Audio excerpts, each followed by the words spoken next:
Seemingly not satisfied with the conviction of Hunter Biden, Kari Lake's latest tirade, where she is, by the way, using a blur filter to high heaven. I've never seen anyone who uses blur filters the way Kari Lake does.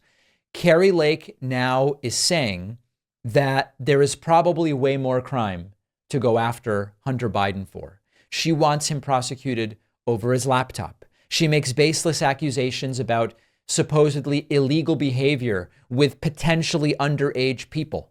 And it's all completely made up out of thin air. And pay attention to the exact language she uses, because she understands the risky nature of some of the allegations that she's dancing with here. So listen to this. This morning about Hunter, we knew this. He is now seeking a new federal gun trial after conviction, of course, because apparently rules don't apply if your last name's Biden. And by the way, seeking a new trial, appealing, Trump's doing all the same stuff. Defendants often try to get a new trial or seek to appeal. Trump's doing it. Hunter Biden's doing it. The real question is, why is she only talking about Hunter Biden doing it? But that's not the focus here. Let's hear Kari Lake. Well, it'd be nice if he got a trial for some of the other things found on his laptop. I saw some very illegal activity happening on that laptop. And so maybe, he's just desperate, searching for a different court. But I think that we didn't even try him for all that he should have been tried for. Hunter Biden is a common criminal when you see what happened on that laptop and you see some of the debauchery and, frankly, really inappropriate and most likely illegal behavior involving possibly underage kids, That's right. Children, women. It's frightening.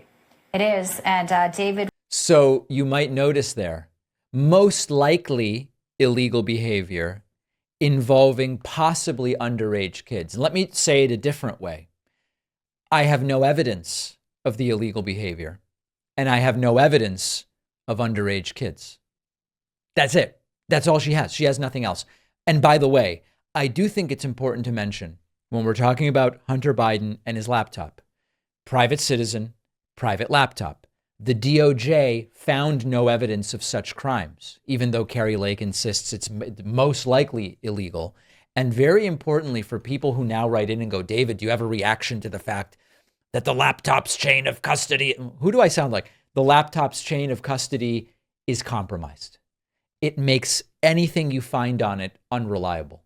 And multiple individuals have handled the laptop. It raises questions about the authenticity of things that you find on the laptop. Doesn't mean anything there is necessarily staged, but in particular, since there isn't evidence of crimes and we have no chain of custody on the laptop, the obsession about the laptop is seeming like a little bit of this too little, too late stuff. But there's a bigger picture here, and you all know what it is. I jokingly said when Hunter Biden was convicted last week, or the week before, I think it was last week, I said, well, that does it.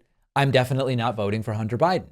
And of course, that's what they're trying to do here. They are trying to poison the well when it comes to President Joe Biden with Hunter Biden. It's a smear campaign.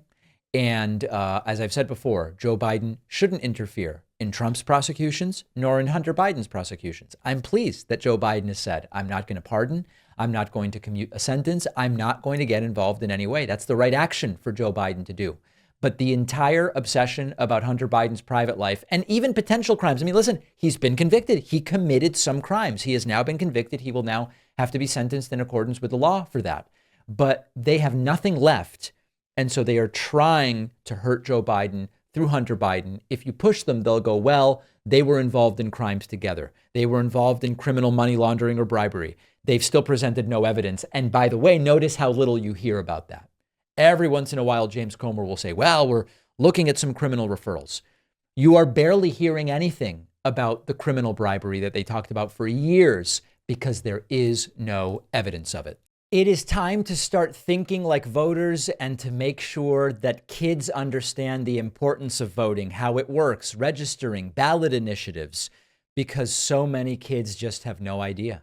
That's why I wrote the new children's book, Think Like a Voter. I can think of no better time and no more important group of folks to try to reach. The book is now available at davidpakman.com/book, where, by the way, you can get the first two books in the series as well. Think Like a Detective and Think Like a Scientist. Really important stuff.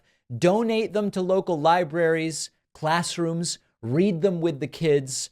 davidpakman.com/book.